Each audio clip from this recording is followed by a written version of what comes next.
عبده ورسوله أرسله بالحق بشيرا ونذيرا صلى الله تعالى عليه وعلى آله وأصحابه وأزواجه وذرياته وبارك وسلم تسليما كثيرا كثيرا. أما بعد فأعوذ بالله السميع العليم من الشيطان الرجيم. بسم الله الرحمن الرحيم.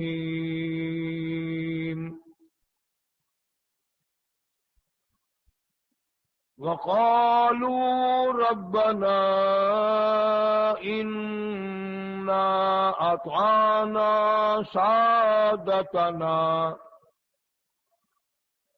وكبراءنا فأضلونا السبيلا.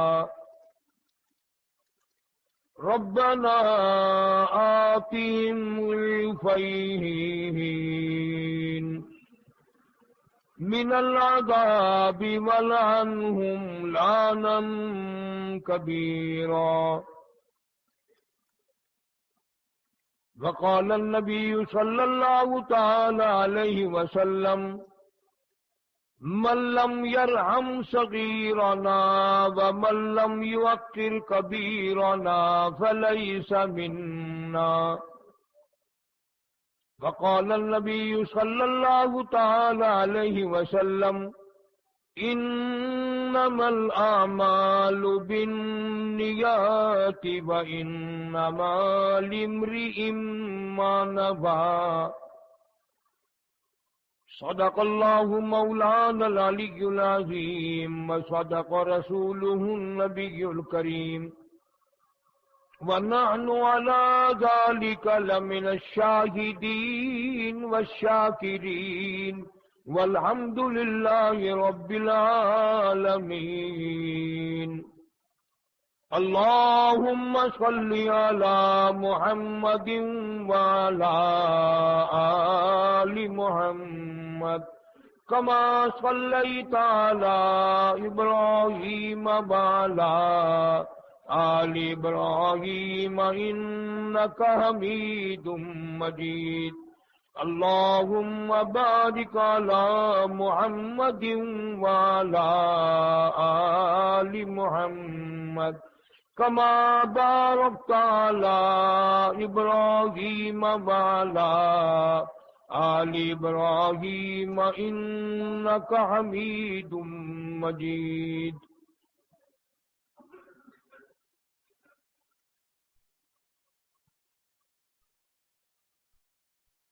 گزشتہ کئی جمعوں میں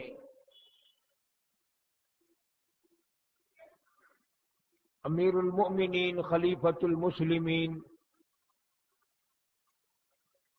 جناب سیدنا فاروق اعظم رضی اللہ تعالی عنہ کے کچھ حالات زندگی عرض کرتا رہا.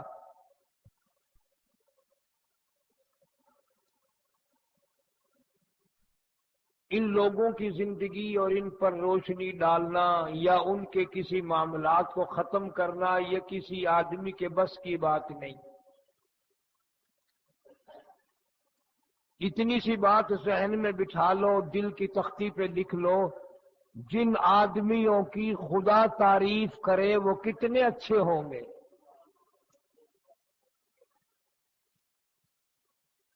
جن کو رب کی ذات اچھا فرمائے، اور ایک جگہ نہیں، یہ وہ مقدروں والے لوگ تھے جن کی تعریف توریت میں تھی، انجیل میں تھی، زبور میں تھی، قرآن میں ہے، نبی کے فرمان میں ہے صلی اللہ علیہ وسلم.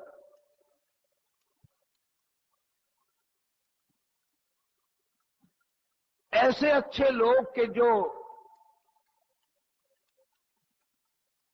صحابہ آ کر سلام کریں اور شہنشاہ کائنات صلی اللہ علیہ وسلم جواب دیں، مسافہ کریں تو صحابہ کرام کے ہاتھوں میں کالی کملی والے صلی اللہ علیہ وسلم کے ہاتھ ہوتے تھے، آنکھ صحابہ کرام کی تھی، دیدار کے لیے چہرہ امام الانبیاء محبوب کبریا حضرت محمد مصطفیٰ صلی اللہ علیہ وسلم کا تھا۔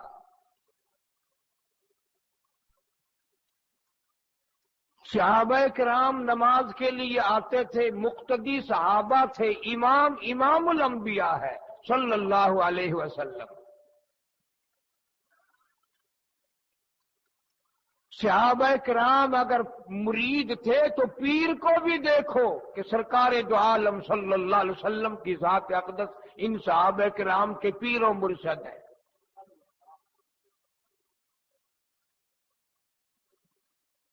کسی ایک صحابی کی مخصوص بات نہیں۔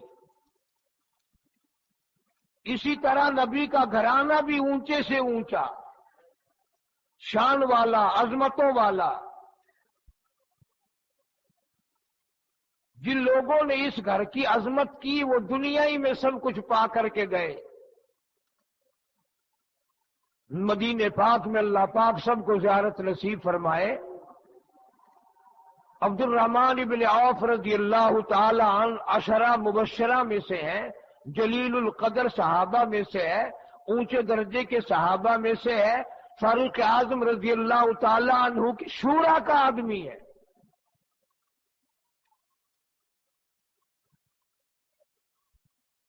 ایک دفعہ مدینے پاک میں 200-300 اونٹ پر سامان لاد کے لائے، تجارت کرتے تھے، تاجر تھے حضرت عبد الرحمن بن عوف رضی اللہ تعالی عنہ۔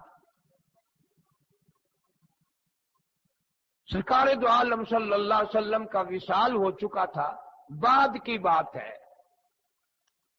مدینے میں ایک شور سا مچا۔ ام المومنین سیدہ طیبہ طاہرہ جناب عائشہ صدیقہ رضی اللہ تعالی عنہ نے کسی سے پوچھا کہ یہ گلیوں میں کیسا شور ہے، کیسا چرچا ہے؟ کسی نے عرض کر دیا ام المومنین عبد الرحمن بن عوف رضی اللہ تعالی عنہ کی تجارت کے 300 اونٹ آئے شام سے، ان کا مدینے میں چرچا ہو رہا، بڑا مال آیا، بڑا مال آیا، بڑا کاروبار کا سامان آیا۔ تو جناب عائشہ صدیقہ رضی اللہ تعالی عنہ نے یہ بات سن کر یوں فرما دیا، فرمایا ہاں ہاں میں نے حضور کرم صلی اللہ علیہ وسلم سے سنا ہے جب پل صراط پہ سے سارے صحابہ گزریں گے، بڑے بڑے ولی گزریں گے، انبیاء گزریں گے، تو عبد الرحمن ابن عوف بجلی کی طرح نہیں گزر سکیں گے، بلکہ پل صراط کے اوپر سے ایک پیر سے لنگڑاتے ہوئے چلیں گے۔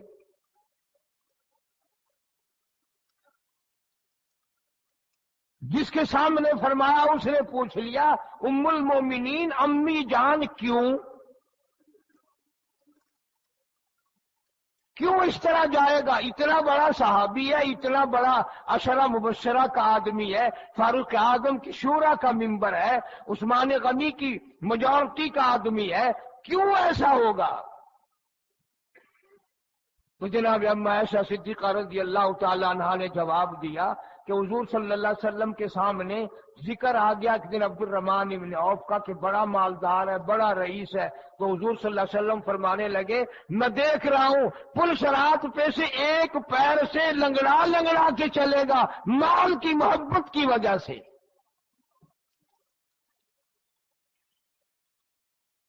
اب میں اپنے بارے میں اور آپ اپنے بارے میں خود فیصلہ کر لیں، اتنا اونچے درجے کا صحابی، جلیل القدر، عشرہ مبشرہ کا آدمی، فاروق اعظم کی شورا کا ممبر، عثمان غنی کی میجارٹی کا ممبر، اور بڑے بڑے صحابہ کرام کا فخر اور ناز، حضور نے فرما دیا چونکہ مالدار ہے اس لیے پل صراط پہ سے ایک پیر سے لنگڑاتا ہوا پار جائے گا، اور جو نماز نہیں، روزہ نہیں، قرآن نہیں، دین نہیں، ایمان نہیں، رات دن ہم مال کے بارے میں سوچتے سو جاتے ہیں اور اٹھ جاتے ہیں، حتیٰ کہ مر جاتے ہیں، اپنے بارے میں ہم فکر کریں ہم پل صراط سے کیسے گزریں گے؟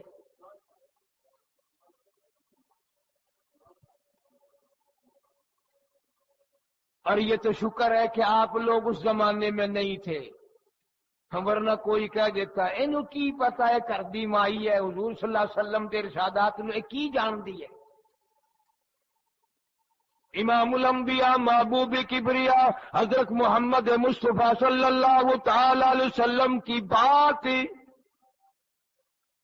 توجہ کرو، کلیجے پہ ہاتھ رکھ کے سوچو، ایک مائی کی بات ہے، حضرت عائشہ صدیقہ رضی اللہ تعالیٰ عنہ ایک عورت کی بات ہے، کسی نے جا کر اسی وقت عبد الرحمن بن عوف رضی اللہ تعالیٰ عنہ سے ذکر کر دیا، میں ابھی سن کر آیا ہوں، میرے سامنے اما عائشہ صدیقہ رضی اللہ تعالیٰ عنہ نے یوں فرمایا، میرے سامنے حضور اکرم صلی اللہ علیہ وسلم کا ارشاد ہے، میں نے اپنے کانوں سے سنا ہے۔ عبد الرحمن کہہ دیتا اسے کیا معلوم ہے، میں چوری کر کے نہیں لایا، میں ڈاکہ مار کے نہیں لایا، میں ہیرا پھیری کر کے نہیں لایا، میں کوئی دھوکہ فریب کر کے نہیں لایا، خرید کے لایا ہوں، شریعت کے مطابق 4 پیسے تجارت میں کماؤں گا، خدا کی قسم حدیث کی کتابیں گواہ ہے۔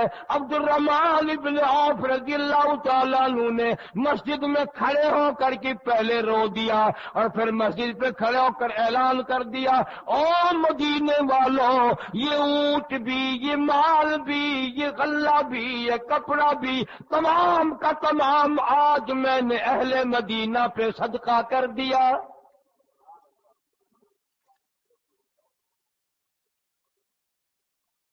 کتنا بڑا یقین ہے، کتنا بڑا ایمان ہے۔ حضرت عائشہ رضی اللہ تعالیٰ عنہ کی زبان پر یقین کر کے سب کچھ اللہ کے نام پہ قربان کر دیا۔ انہی لوگوں کے بارے میں قرآن کہتا ہے اولئک ھم المؤمنون حقا، اللہ پاک کہتا ہے یہ میرے نبی کے دیوانے، یہ میرے نبی کے پروانے، یہ مستانے، یہ جانثار، یہ غم گسار، اللہ کہتا ہے میں گواہی دیتا ہوں یہ سب سے بڑے پکے مومن یہی ہے۔ دنیا کا کوئی مورخ، دنیا کا کوئی علامہ، دنیا کا کوئی پڑھا لکھا، کوئی ٹیکنالوجی کا مارا ہوا، کوئی کتنا ہی بڑا سائنسدان، کوئی کتنا بڑا فلاسفر، کوئی کتنا بڑا منطقی ہو، تمام باتیں سمندر میں پھینک دو، تمام باتوں کو پہاڑ سے دے مارو، لیکن اللہ کہتا ہے اولئک ھم المؤمنون حقا۔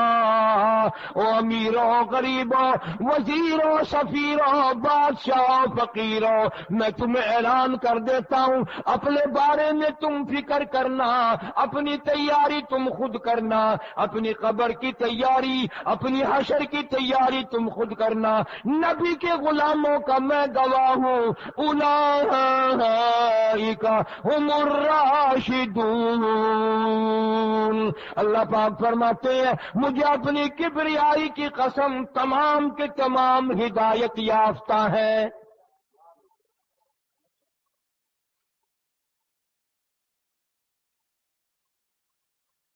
کیسے لوگ تھے؟ فاروق اعظم رضی اللہ تعالی عنہ کے پاس کسی ملک سے مال غنیمت میں کستوری آ گئی، تقسیم فرمانے کے لیے حکم دیا کہ کوئی مشک کستوری کو تقسیم کر دے، مسلمانوں میں تقسیم کر دے۔ حضرت عاتقہ رضی اللہ تعالی عنہا فاروق اعظم کی اہلیہ ہے، گھر والی ہے، کہنے لگی امیر المومنین میں تقسیم کر دوں؟ جواب نہیں دیا۔ پھر فرمایا مسلمانوں میں سے کوئی کھڑا ہو کر یہ مشک تقسیم کر دے۔ گھر والی نے عاتقہ نے پھر کہا میں تقسیم کر دوں، کوئی جواب نہ دیا۔ تیسری مرتبہ پھر فرمایا کوئی آدمی کھڑا ہو کر اس مشک کو تقسیم کر دے۔ وہ گھر والی عاتقہ پھر کہنے لگی میں تقسیم کر دوں۔ فرمایا چپ نہیں رہتی، تیری 3 دفعہ کی آواز کیا میں نے سنی نہیں؟ میں ڈورا بولا تو نہیں کہ جی پھر مجھے تقسیم کرنے کیوں نہیں دیتے؟ فرمایا تقسیم تو تو ٹھیک کرے گی، لیکن خوشبودار چیز کو جب ترازو کے پلڑے میں رکھے گی، اٹھائے گی، پھر رکھے گی، اور وہ خوشبو تیرے ہاتھ کو لگے گی، پھر تو وہ ہاتھ اپنے کپڑے پہ مل لے گی، اپنے سر میں لگا لے گی۔ تیرے حصے سے زیادہ میں نہیں چاہتا، حصے سے زیادہ میرے گھر میں خوشبو بھی کیوں آ جائے۔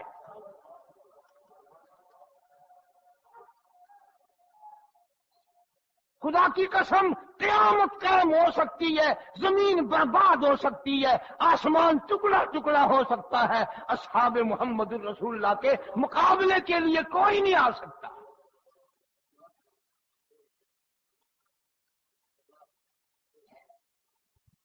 ایک بات نہیں، ساری زندگی کا قرآن گواہ ہے۔ اگر تم کسی کی تاریخ کی کتاب پڑھ کر کے اپنے دل میں بٹھا لو فلانا صحابی لڑتا تھا، فلانا صحابی جھگڑا کرتا تھا، فلانا صحابی یوں کرتا تھا، ایمانداری سے بتلاؤ کلمہ پڑھتے ہو، مسلمان ہو، ایک طرف تو ایک آدمی کی لکھی ہوئی کتاب اور ایک طرف عرش سے آیا ہوا خدا کا قرآن ہے۔ اللہ پاک فرماتے ہیں اولئک کتب فی قلوبہم الایمان، فرمایا لوگوں میرے نبی کے دیوانوں کی باتیں نہ کرو، مستانوں کی بات نہ کرو، جانثاروں کی بات نہ کرو، غم گساروں کی بات نہ کرو، میرے محبوب کے مریدوں کی بات نہ کرو، میرے محبوب کے مقتدیوں کی بات نہ کرو، میرے محبوب کے رشتہ داروں کی بات نہ کرو، میرے محبوب کے یاروں کی بات نہ کرو۔ یہ تو اتنے کمال کے لوگ ہیں۔ اولئک کتب فی قلوبہم الایمان، فرمایا لوگوں میں نے ان کے دلوں پہ اپنے ہاتھ سے ایمان لکھ دیا۔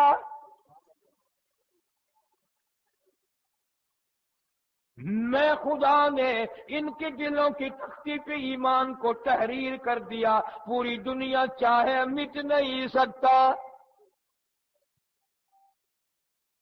کیوں؟ اس لیے یہ تو ایسے لوگ ہیں، مرد بھی عورت بھی، زندگی نرالی، نگاہ نرالی، زبان نرالی، طرز زندگی نرالی۔ سیدہ ام حکیم رضی اللہ تعالیٰ عنہ، ابو جہل کے بیٹے حضرت اکرمہ رضی اللہ تعالیٰ عنہ کی گھر والی،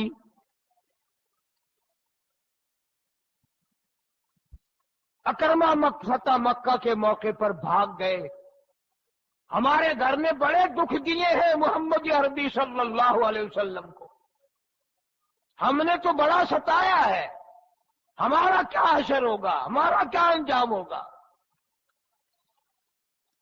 سمندر دریا میں کشتی میں بیٹھ کے بھاگ رہا، ام حکیم پیچھے سے دوڑی دوڑی پہنچ گئی اور جا کے کہنے لگی اکرمہ کہاں دوڑ کر جائے گا، دنیا میں کئی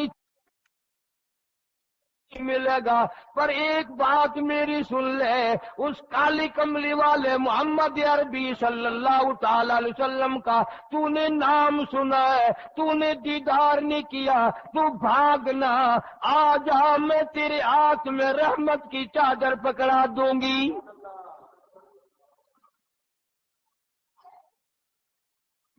میں ذمہ دار ہوں، تجھے کوئی بدلہ نہیں تجھ سے لیا جائے گا، تجھے قتل نہیں کیا جائے گا، تجھے مارا نہیں جائے گا، تجھے بھوکا پیاسا نہیں رکھا جائے گا۔ اور اکرما تجھے معلوم نہیں، اس ذات کو تو جانتا نہیں۔ وما ارسلناک الا رحمتا للعالمین۔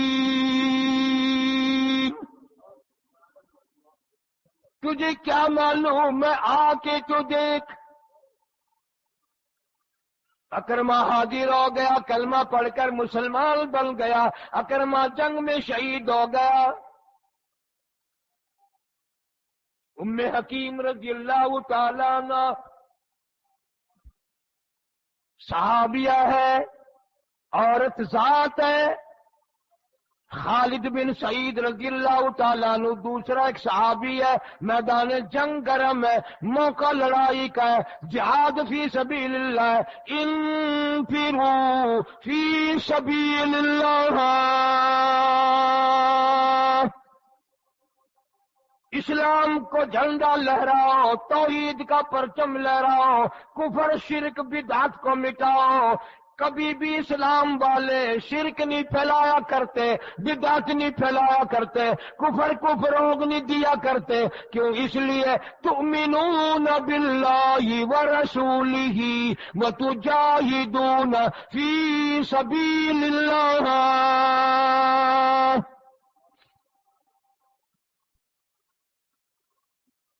ان کی نجی زندگی پہ نظر مارو۔ خالد بن سعید رضی اللہ تعالیٰ عنہ نے سیدہ ام حکیم رضی اللہ تعالیٰ عنہا سے کہا کہ شادی کر لے میری ساتھ، نکاح کر لے۔ ام حکیم کہنے لگی لڑائی کے موقع پر، میدان جہاد میں خون کی ندیاں بہہ رہی ہیں، اب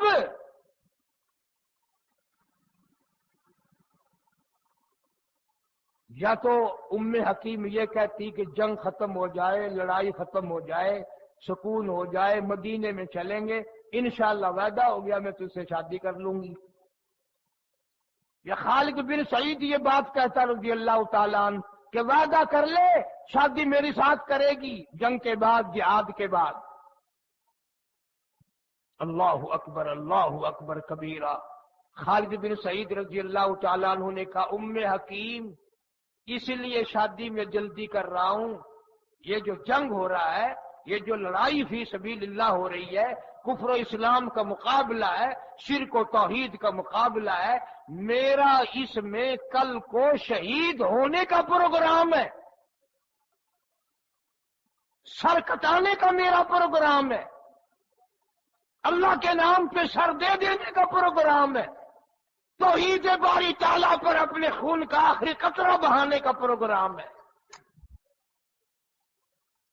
تو ام حکیم رضی اللہ تعالیٰ عنہ کوئی کملی بولی تو نہیں تھی، وہ کہہ دیتی میاں جب کل کو شہید ہونا ہے، اللہ تیری شہادت قبول فرمائے، منظور فرمائے، میں خام خواہ نکاح کروں، پہلے کل کو پھر بیوہ ہو جاؤں، پھر میں رنجر ہو جاؤں۔ اگر کل کو شہادت کا پروگرام ہے تو ہو جا، مجھے خواہ پریشان کرنے کا کیا مطلب؟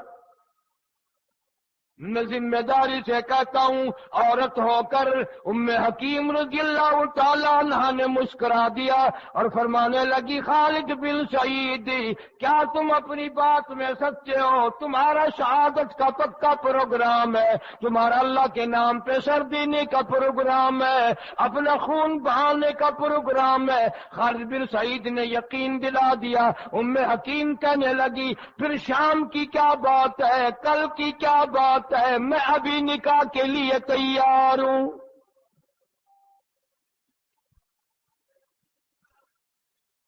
کسی نے پوچھ لیا حکیم کیا کہہ ڈالا، کیا بات تم نے کہہ دی، کیا سوچ لیا، کیا ارادہ کر لیا؟ کل اکرما شہید ہوئے رضی اللہ تعالیٰ عنہ، بیوہ بن گئی، کل کو یہ خالد بن سعید رضی اللہ تعالیٰ عنہ پھر شہید ہو جائے گا، پھر بیوہ کی بیوہ، پھر وہی رنڈر کی رنڈر ہو جائے گی۔ تجھے اس میں کیا ملے گا؟ تیرا اس میں کیا فائدہ ہوگا؟ تجھے اس میں کیا فائدہ پہنچے گا؟ حکیم کہتی ہیں تم نہیں جانتے، اتنے سے وقت میں نے بڑی بات سوچ لی، میں نے اپنا انجام سوچ لیا، میں نے اپنا پروگرام سوچ لیا، میں نے تدبیر بنا لی، میں نے تجویز بنا لی، اور میں نے یہ تجویز بنائی کل قیامت کا دن ضرور آئے گا، اللہ کی عدالت لگے گی، میری پیشی ہوگی، میرا رب مجھ سے پوچھے گا حکیم ادھر آؤ، میں اپنے رب کی حضور میں پیش ہو جاؤں گی، میں رب کے دربار میں کھڑی ہو جاؤں گی، میں اللہ کی عدالت میں کھڑی ہو جاؤں گی، میرا اللہ مجھ سے پوچھے گا حکیم دنیا سے کیا کما کے لائی ہو؟ میں عرض کروں گی میرے اللہ اور میرے پلے کچھ نہیں، اتنی سی بات ہے، دنیا میں لوگ مجھے 2 شہیدوں کی بیوہ کہہ کر بلایا کرتے تھے۔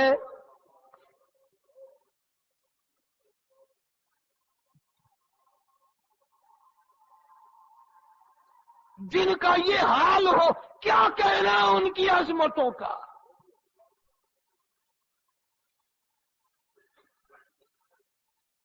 علماء کرام نے لکھا ہے، شادی ہو گئی، رات گزری، صبح کو خالد بن سعید رضی اللہ تعالیٰ عنہ جب تلوار لے کر کے جانے لگے،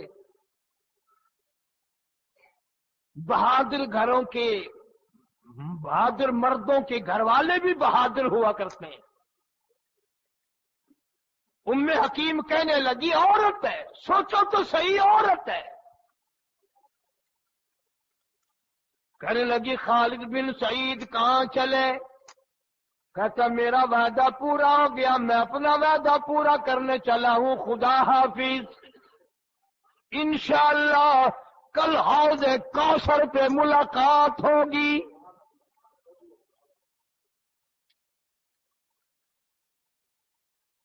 ان کے وعدے کہاں ملنے کے ہوا کرتے تھے؟ آج وعدے ہوتے ہیں بدھ کے دن قلعے پہ ملیں گے، فلاں اسٹیشن پہ ملیں گے، فلاں جگہ ملیں گے، فلاں قلم میں ملیں گے، جیسی روح ایسے ہی فرشتے، جیسے ہم ایسی ہماری ملاقات۔ خالد بن سعید رضی اللہ تعالیٰ عنہ نے کہا خدا حافظ، میں چلا ہوں، میں واپس نہیں آؤں گا، میں اپنے رب کے نام پہ اپنا سر کٹاؤں گا، میں اپنی جان کا قیمہ بنواؤں گا، توحید باری تعالیٰ کا پرچم لہراؤں گا، شرک و بدعت کی جڑیں اکھاڑتا ہوا دنیا سے چلا جاؤں گا۔ خالد بن سعید کی گھر والی ایک رات کی دلہن، ایک رات کی رانی، کہنے لگی اتنی سی بات تو بتا کے جاؤ، تمہارا پروگرام کیا ہے؟ دائیں طرف حملہ کرو گے یا بائیں طرف حملہ کرو گے؟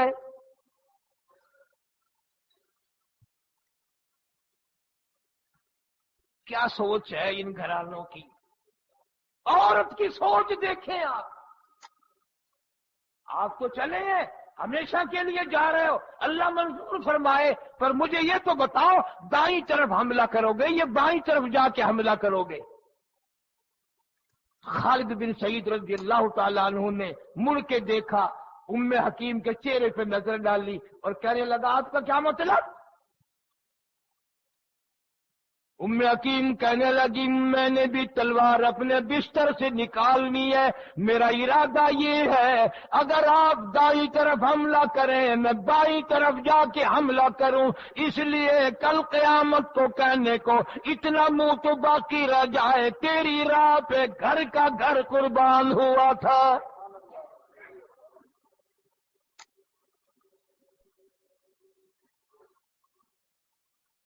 جن گھروں کی عورتوں کے یہ حال ہے تو مردوں کا کیا مقام ہوگا؟ کتنی قربانی، کتنے مصمم ارادے۔ کتنے اونچے پروگرام ہیں ان لوگوں کے، کھانے میں نہیں، پینے میں نہیں، پہننے میں نہیں، قبر حشر قیامت کے بارے میں۔ حضرت حنظلہ رضی اللہ تعالی عنہ بڑے جلیل القدر صحابہ میں سے ہیں۔ شادی ہوئی حنظلہ کی، پہلی رات ہے، میاں بیوی سوئے ہوئے ہیں، دلہا دلہن ایک جگہ ہیں۔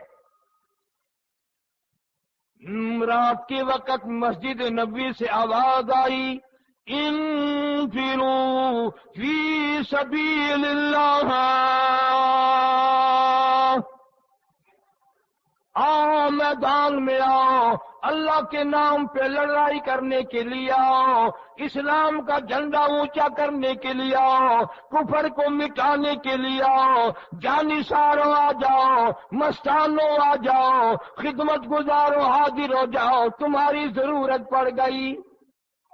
حضرت حنظلہ فرمانے لگے، تجھے کیا معلوم ہے میں کچھ کہنا چاہتا ہوں اور کہتا نہیں؟ کہنے لگی، میں نے بھی کلمہ پڑھا ہے، میں بھی نماز پڑھتی ہوں، میں بھی قرآن کی تلاوت کرتی ہوں، اتنی مجھے سمجھ ہے، کچھ کہنا چاہتے ہو، میری طرف دیکھ رہے ہو، پر اس لیے نہیں کہتے۔ ہے میں بھی نماز پڑھتی ہوں، میں بھی قرآن کی تلاوت کرتی ہوں، اتنی مجھے سمجھ ہے، کچھ کہنا چاہتے ہو، میری طرف دیکھ رہے ہو، پر اس لیے نہیں کہتے۔ نئی دلہن ہے، نئی لڑکی ہے، گھبرا جائے گی۔ کہنے لگی، حنظلہ تمہارا شہادت کا پروگرام ہے، میں تیری دلہن ہوتے ہوئے اعلان کرتی ہوں، میں تجھے اجازت دیتی ہوں، جلدی جا اور خبردار واپس آنے کی کوشش نہ کرنا۔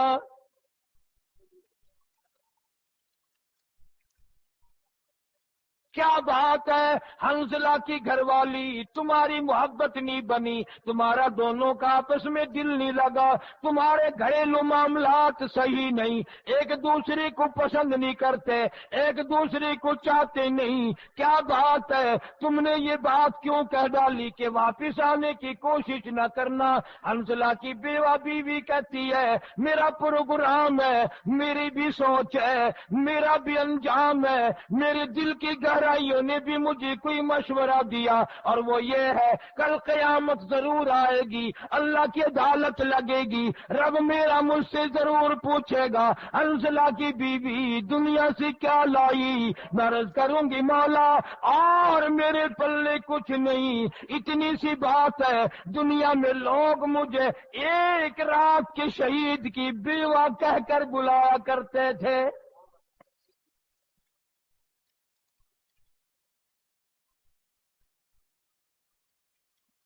جن کا یہ حال ہو، کیا ٹھکانہ ہے ان کی عظمتوں کا، کیا ٹھکانہ ہے ان کے مقام کا؟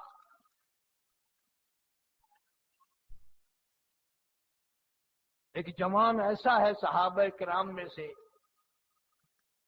اگر آپ کی توجہ ہے تو لطف آئے گا، خدا کی قسم سرور آئے گا، مزہ آئے گا، اور صرف یہاں نہیں، اگر یوں یقین بناتے بناتے رکھتے رکھتے قبر میں چلا گیا، میں کہتا ہوں خدا کی قسم قبر میں چین آئے گا، قبر میں سرور آئے گا۔ ایک جوان ایسا ہے کہ سارے صحابہ رضی اللہ تعالی عنہم اجمعین سرکار مدینہ صلی اللہ علیہ وسلم کی زبان مبارک سے قرآن سن کر بڑے خوش ہوتے تھے۔ لوگوں وہ کتنے مقدروں والے لوگ ہوں گے کہ کلام خدا ہو، زبان مصطفیٰ ہو صلی اللہ علیہ وسلم۔ انہوں نے مصطفیٰ کریم صلی اللہ علیہ وسلم کی زبان سے ہزاروں نہیں لاکھوں مرتبہ قرآن سنا۔ اور ایک جوان ایسا ہے، اس کو عامر بن فہیرہ رضی اللہ تعالیٰ عنہ کہتے ہیں، اتنا اچھا اتنا سونا قرآن پڑھتا تھا کہ حضور خود بلا کر فرمایا کرتے تھے صلی اللہ علیہ وسلم، عامر بن فہیرہ یہاں بیٹھ، مجھے قرآن سنا، تو قرآن پڑھتا ہے، مجھے بڑا مزہ آتا ہے۔ جس پہ خود قرآن نازل ہوا، جو عرشوں پہ گیا، وہ قرآن سن کر محظوظ ہوتا ہے۔ یہاں سے اندازہ لگاؤ کہ عامر بن فہیرہ رضی اللہ تعالیٰ عنہ کیسا قرآن پڑھتا ہوگا، جس کا قرآن سن کر ہزاروں کی تعداد میں کافر مسلمان بنے۔ ایک قبیلے کے لوگوں نے غداری کی، دھوکہ کیا، فریب کیا، اور آ کے کہنے لگے ہمارا سارا خاندان، ہمارا سارا قبیلہ مسلمان ہو گیا ہے، اچھے اچھے قاری بھیجو، ہمارے بچوں کو بھی، ہمیں بھی قرآن سکھائیں گے۔ اور عامر بن فہیرہ کی خاص طور سے فرمائش کی ہے کہ اسے لے کر آؤ۔ سرکار دو عالم سب کہہ دو صلی اللہ علیہ وسلم نے عامر بن فہیرہ کو تیار کر دیا۔ اکیلا یہ نہیں، 70 قاری چلے ہیں مدینے پاک سے، اللہ سب کو زیارت نصیب فرمائے۔ پیچھے دشمن بٹھا کر آئے تھے پہاڑوں میں، وہ سارے قاری جب پہاڑوں کے درمیان میں پہنچے، چاروں طرف سے حملہ کر دیا، چاروں طرف سے حملہ کر دیا، تیروں سے، تلواروں سے، نیزوں سے، دھوکے میں لا کر کے مارا صحابہ کرام رضوان اللہ تعالی علیہ اجمعین۔ عامر بن فہیرہ رضی اللہ تعالی عنہ کو جس جوان نے بھالا مارا، نیزہ مارا، خود اس کا بیان ہے، وہ کہتا جب میں نے پیٹ میں نیزہ مارا، اتنا زور سے میں نے بھالا مارا کہ کمر کے پیچھے نکل گیا، بھالا کمر کے پیچھے نکل گیا۔ لیکن عامر بن طفیل مارنے والا کہتا جو بعد میں مسلمان ہو گیا، کہتا میں نے اتنا دلیر جوان نہیں دیکھا، میں نے زندگی میں ایسا بہادر نہیں دیکھا، میں نے ایسا جرأت والا جوان نہیں دیکھا، میں نے ایسی شجاعت والا جوان نہیں دیکھا۔ ادھر میں نے بھالا مارا، ادھر ہائے نہ کی، آہ نہ کی، اف نہ کی، درد کا اظہار نہیں، کرب کا اظہار نہیں، ہائے اماں، ہائے بہن، ہائے بیوی، ہائے ابا، کوئی نہیں، کوئی نہیں۔ عامر بن فہیرہ کے پیٹ سے گزر کر نیزہ پیچھے نکل گیا، ادھر کہتا او لوگوں گواہ ہو جاؤ، فزت برب الکعبہ، او لوگوں گواہ ہو جاؤ، رب کعبہ کی قسم میں کامیاب ہو گیا۔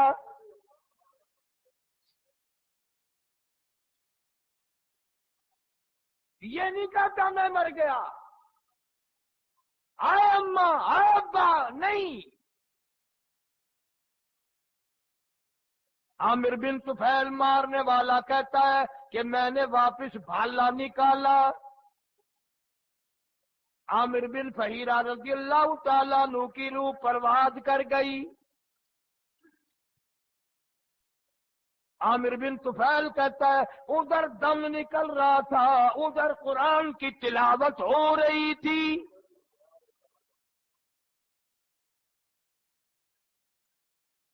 صحابی جب شہید ہو گیا، نبی کا قاری شہید ہو گیا، صحابہ کرام کا بہترین قاری شہید ہو گیا، مشرکوں نے، کافروں نے پروگرام بنایا اس کا قرآن سن کر ہزاروں لوگ ہمارے بدلے، اس کی کھوپڑی اتارو، سر کاٹو، پھر اس کی کھوپڑی اتارو، اس میں شراب پیئیں گے ہم۔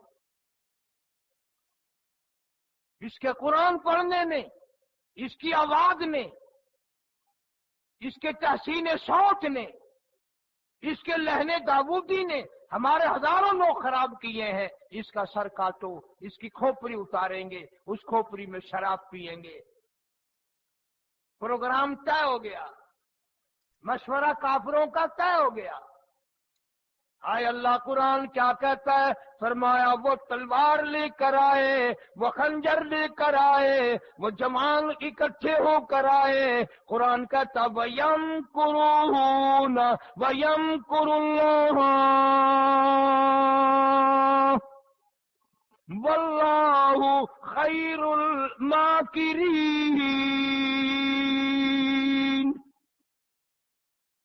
انہوں نے بھی تجویز بنائی، تدبیر بنائی، میرے قاری کی بے حرمتی کی تدبیر بنائی، میرے قرآن پڑھنے والی کی بے عزتی کا پروگرام بنایا، سر کاٹنے کا پروگرام بنایا، قرآن والی کھوپڑی میں شراب پینے کا پروگرام بنایا۔ صحابہ کہتے ہیں ہمارے دیکھتے دیکھتے، کافروں کی تیاری کرتے کرتے، سب کے دیکھتے دیکھتے عامر بن فہیرہ رضی اللہ تعالیٰ عنہ کی میت، عامر بن فہیرہ کی لاش خود بخود آسمان کی طرف بلند ہونی شروع ہو گئی۔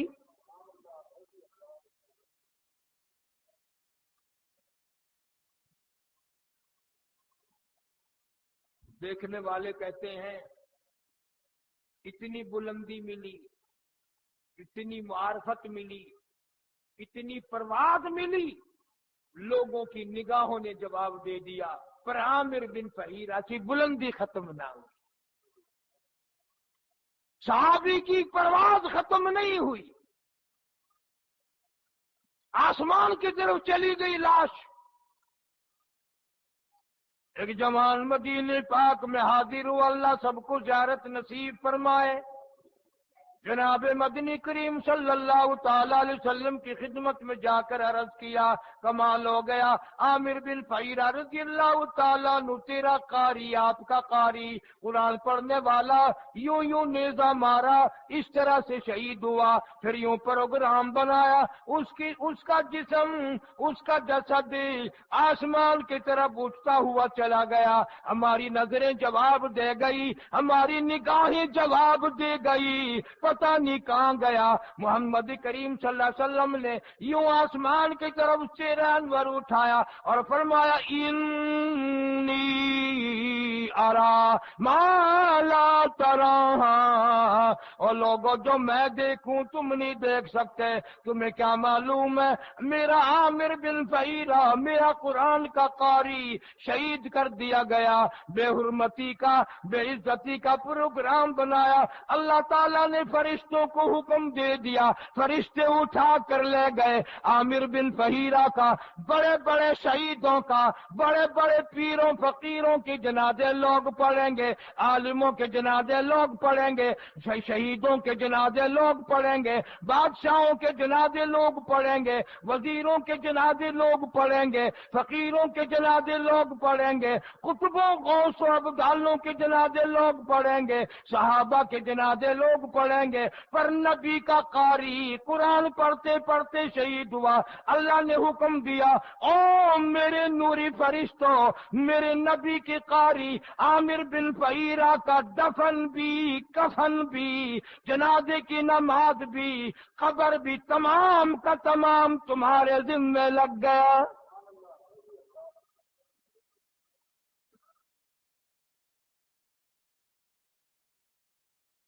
نوری فرشتوں نے جنازہ پڑھا، تو اتنا مقبول ہے، تو اتنا اللہ کا محبوب بن گیا، تو اب ایسا نہیں کہ تیرا جنازہ لوگ پڑھیں، تیرا جنازہ گناہ کرنے والے پڑھیں، اب تو ادھر آ، ایسے لوگ تیرا جنازہ پڑھیں جنہوں نے کروڑوں برس میں ایک پلک جھپنے کے برابر بھی اللہ کے خلاف کی مرضی کے خلاف نہیں کیا۔ فرشتوں نے غسل دیا، فرشتوں نے جنازے پڑھے۔ یہ مقام، یہ درجات پیسے سے نہیں ملتے، یوں ہی نہیں بڑھ جاتے کہ میں ولی، میں یوں ہوں، میں یوں ہوں، بلکہ اللہ پاک جس کو مقام بخشتے ہیں اور جس کا ارادہ صحیح ہو، نیت صحیح ہو، اس کو اللہ پاک یہ چیزیں عطا فرماتے ہیں۔ دنیا میں ہر سب کچھ ہمارے سامنے ہے۔ ایک اور جوان دربار رسالت میں سب کا جو صلی اللہ علیہ وسلم بیٹھا ہے، چھوٹے سے قد کا مالک ہے، رنگ کا بھی کالا ہے، غریب، نادار، مفلس، مسکین قسم کا آدمی ہے، لیکن اللہ اللہ دربار رسالت میں اس کی بڑی چاہت ہے۔ امام الانبیاء محبوب کبریا حضرت محمد مصطفیٰ صلی اللہ علیہ وسلم کو اس سے اور اس کو سرکار دو عالم صلی اللہ علیہ وسلم سے بڑا پیار ہے.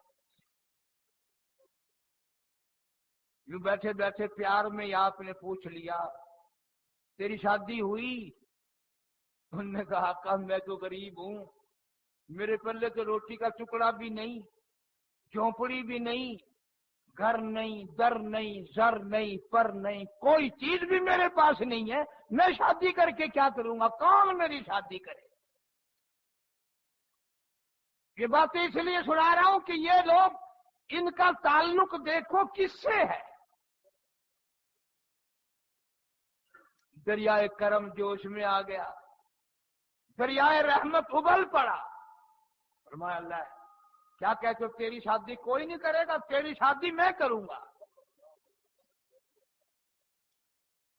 بس تو جلدی جا، فلاں صحابی کے پاس بچی ہے، تو جا کر اپنے نکاح کا پیغام دے، اطلاع کر ان کو. اس نے جا کر کے پیغام دے دیا. انہیں علم تھا کہ یہ خود نہیں آیا، اپنی مرضی سے نہیں آیا، دنیاوی خواہش کو پورا کرنے کے ارادے سے نہیں آیا، بلکہ یہ رحمت والے کا بھیجا ہوا ہے. انہوں نے بھی تسلیم کر لیا پیغام. پھر دربار رسالت صلی اللہ علیہ وسلم آ کے بیٹھ گیا. تو آپ نے فرمایا جلیبی بھی یہیں بیٹھے ہو؟ انہوں نے کہا آقا پھر اور کیا کروں؟ تو فرمایا بھلے آج بھی تیری شادی کا انتظام ہو گیا، کچھ تیاری کر، کچھ تو انتظام کر. انہوں نے کہا جی سارا انتظام ہوتا ہے پیسے ٹکے سے، اپنے پلے تو روٹی بھی نہیں، میں نے کیا انتظام کرنا ہے؟ ہائے پھر یوں ہی کہوں گا درد بھرے دل سے، ارے تمہیں کیا معلوم ہے کہ صحابہ کون ہیں؟ خدا کی قسم تیرے بارے میں دکاندار کہہ دے گا میں اس کا ضامن ہوں، تیرا رشتہ دار ضمانت دے گا، افسر ضمانت دے گا، عزیز ضمانت دیں گے، پیسے والے لوگ ضمانت دیں گے. لیکن یہاں حضور اکرم صلی اللہ علیہ وسلم نے فرمایا جا 300 درہم جا کے عثمان ذی النورین سے قرض لے لے، اور تیرا قرض میں محمد رسول اللہ ادا کروں گا.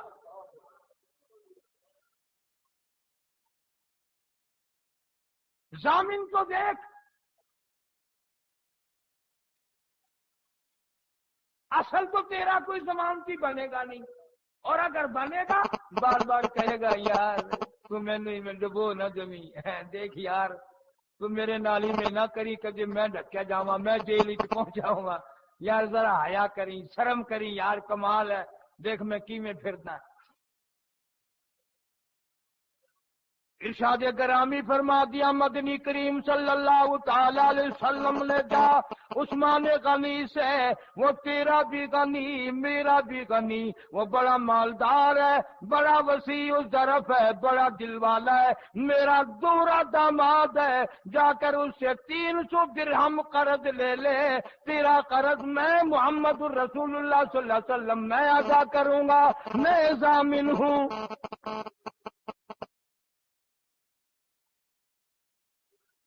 عثمان غنی رضی اللہ تعالیٰ عنہ کے پاس پہنچ گیا صاحب.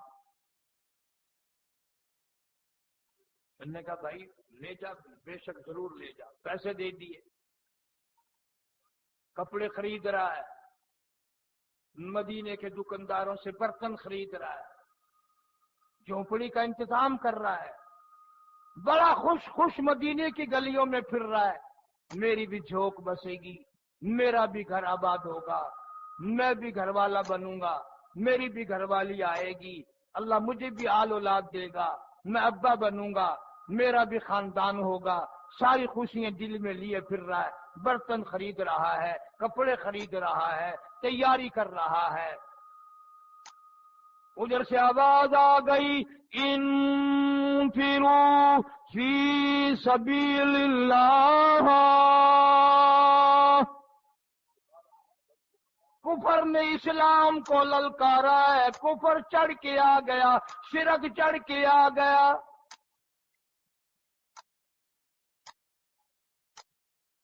بڑی عجیب بات کہتا امین گیلانی، کہتا جب باطل حق سے ٹکرائے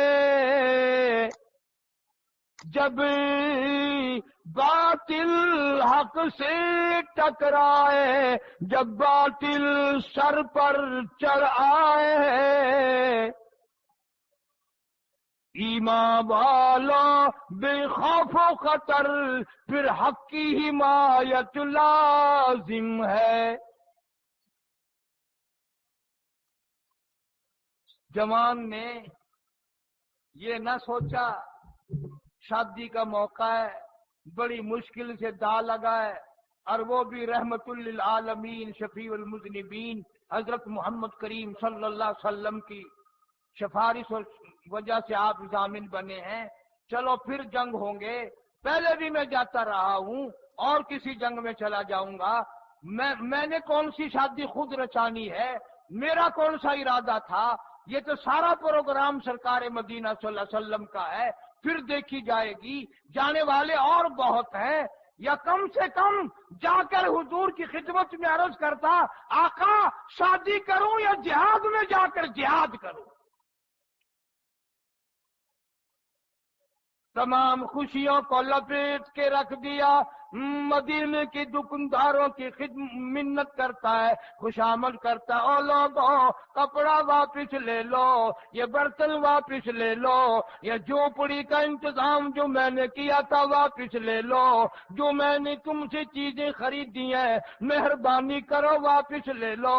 اور کیا بات ہے، تیری شادی ہو رہی تھی، کہنے لگا کفر نے اسلام کو للکارا، قرآن نے مجھے بلایا، میرے رب نے مجھے بلایا، مجھے میرے محبوب کریم صلی اللہ علیہ وسلم کے حکم نے بلایا، میرا دل نہیں چاہتا ادھر جہاد ہو، اللہ مجھے بلائے میں شادیاں کرتا پھروں۔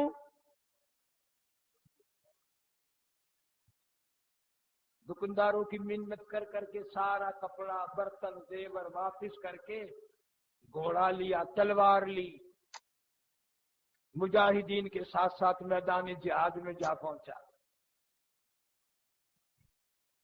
اور پھر یہ نہیں کہ ذرا پیچھے رہتا، یار یہ تو شادی شدہ ہیں، بال بچڑ دار ہیں، میرا تو نیا پروگرام ہے، کوئی نہیں آج شامل بھی ہو جاؤں، ثواب بھی مل جائے گا اور بچ بھی جاؤں گا۔ علماء اکرام نے لکھا سب سے اگلی صف میں کھڑا ہو کے لڑا، جہاد کیا، فجرحت جرحا شدیدا، 70 سے زیادہ زخم کھا کر میدان جہاد میں پڑا ہے، چھلنی کر دیا تلواروں تیروں سے کافروں نے۔ مسلمانوں، دل میں تھوڑی سی محبت ہونا، جس کی اس کے کپڑے بھی پیارے لگتے ہیں، اس کی جتی بھی پیاری لگتی ہے، اس کے منہ کا تھوک بھی پیارا لگتا ہے، اس کا دوپٹہ بھی پیارا لگتا ہے، اس کی آنکھیں بھی اچھی لگتی ہیں، اس کا ہاتھ بھی اچھا لگتا ہے۔ خدا کی قسم ٹھیک ہے شادی نہیں ہوئی، نہیں بن سکی، جھونک نہ بسی، گھر نہ بسا، بال بچڑ دار نہ بن سکا، پر تمہیں کیا معلوم ہے، میدان جہاد میں آ کر حضور کریم صلی اللہ علیہ وسلم نے سنا کہ میرا دیوانہ یہاں پہنچ گیا، خود پوچھا ہے جلیبیب کہاں ہے، کتنا بڑا مقام ہے، حضور یاد فرما رہے ہیں صلی اللہ علیہ وسلم۔ بتایا گیا کہ جی وہ تو بڑا زخمی ہے اور آخری وقت ہے، میدان جہاد میں پڑا ہے، فرمایا جلدی کرو اٹھا کر میرے پاس لے آؤ۔ لے آئے، رحمت للعالمین صلی اللہ علیہ وسلم نے رحمت والی گود میں صحابی کو اس کا سر رکھ لیا، بے ہوشی تاری تھی، تھوڑا سا ہوش آیا، جوان مسکرانے لگا۔ آپ نے فرمایا تو شادی کر رہا تھا، یہ کیا کیا؟ عرض کرنے لگا آقا یہاں کی شادی آج کرتا کل ختم ہو جاتی، اور جنت کی حوروں سے ایسی شادی کروں گا ختم ہی نہیں ہوگی۔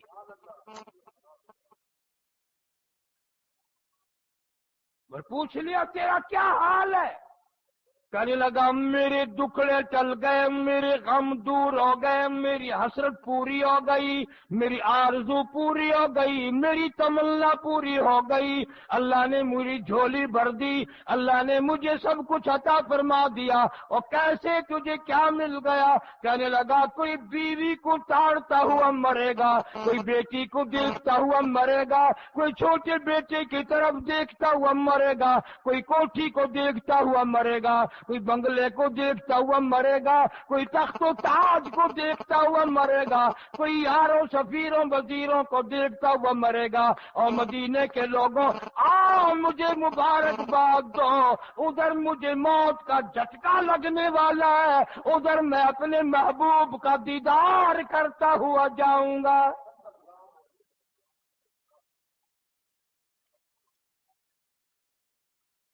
کون ان کا مقابلہ کرے؟ فرمایا یریدون لیطفئوا نور اللہ بافواہہم واللہ متم نورہ ولو کرہ الکافرون۔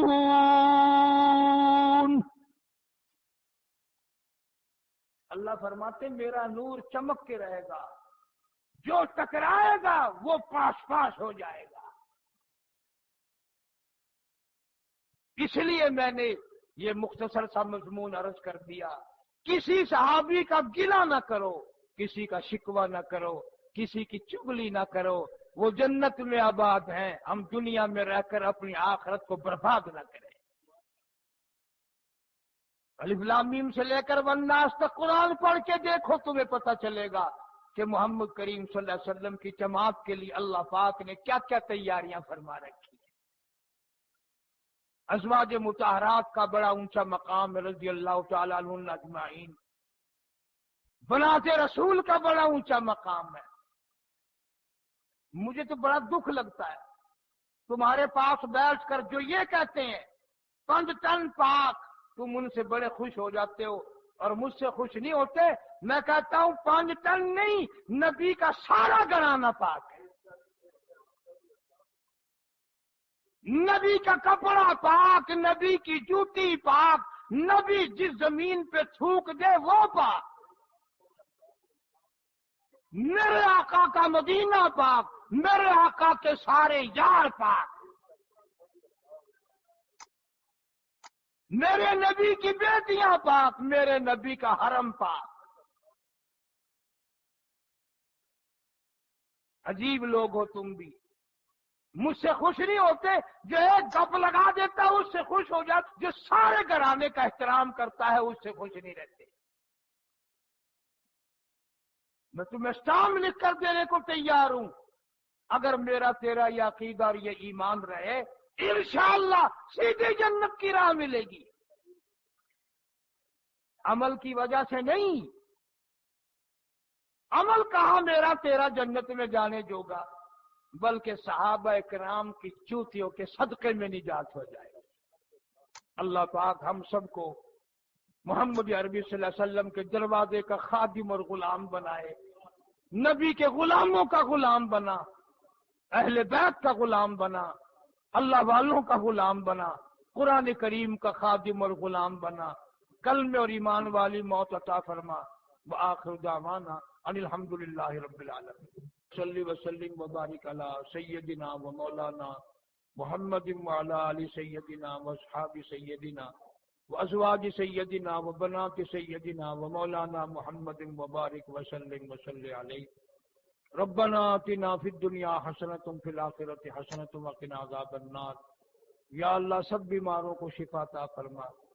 کئی لوگ کہتے ہیں بچے ہیں سر میں درد رہتا ہے، یا اللہ سب کو صحت کاملہ عطا فرما، پریشانیوں کو دور فرما، ذہنی پریشانیوں کو دور فرما، جسمانی پریشانیوں کو دور فرما، روحانی پریشانیوں کو دور فرما، سب کے روزی رزق میں خیر و برکت عطا فرما۔ یا اللہ ہم سب کی اولاد کو نیک بنا، بے اولاد کو اولاد عطا فرما، جن کے پاس بچیاں ہیں انہیں بچے عطا فرما۔ یا اللہ سارے مسلمانوں کو ہدایت عطا فرما، ساری امت کو ہدایت عطا فرما۔ مولا تو رحیم ہے، کریم ہے، جتنے مسلمان مرد عورت قبروں میں چلے گئے سب کی بخشش فرما دے مولا، سب کو جوال رحمت میں جگہ عطا فرما یا اللہ، ساری امت کی بخشش فرما، ساری مخلوق پہ کرم اور فضل فرما، سارے پاکستان کی حفاظت فرما، جتنے بھی اسلام کا نام لیتے ہوئے کام کرتے ہوئے دنیا سے چلے گئے شہید ہوئے، صدر ضیاء الحق مرحوم اور ان کے ساتھی قریب کے زمانے میں شہید ہوئے، آج اور سب لوگ دعائیں کر رہے ہیں ان کے لیے، اللہ تعالیٰ ان کی خطاؤں کو معاف فرمائے، ان کے درجوں کو بلند فرمائے، اور پاکستان کے وہ لوگ وفادار تھے، انچ انچ زمین کی حفاظت فرما، عالم اسلام کی حفاظت فرما، کشمیر کے مسلمان، ہندوستان کے مسلمان، فلسطین کے مسلمان، پوری دنیا کے مسلمانوں کی جان مال عزت آبرو ایمان کی حفاظت فرما مولا کریم، بے نمازیوں کو نمازی بنا، شرک و کفر بدعات کے دریا میں جو غرق ہیں انہیں توحید کی دولت سے مالا مال فرما یا اللہ، ہم سب کو توبہ اور استغفار کی توفیق عطا فرما یا اللہ، اپنے ذکر، اپنے فکر، اپنے شکر کی توفیق عطا فرما یا اللہ، اس زندگی کو برباد کرنے سے ہمیں بچا، رات دن تیرا نام لیں، تیری یاد میں اپنی زندگی بسر فرمائیں، اپنے نام کا چسکا عطا فرما یا اللہ، مدنی کریم صلی اللہ علیہ وسلم کی عظمت محبت غلامی نصیب فرما، سنت کا تابع دار بنا، صحابہ کرام کی جوتیوں کا خادم اور غلام بنا، صلی اللہ علی حبیبہ محمد و آلہ و اصحابہ اجمعین برحمتک یا ارحم الراحمین۔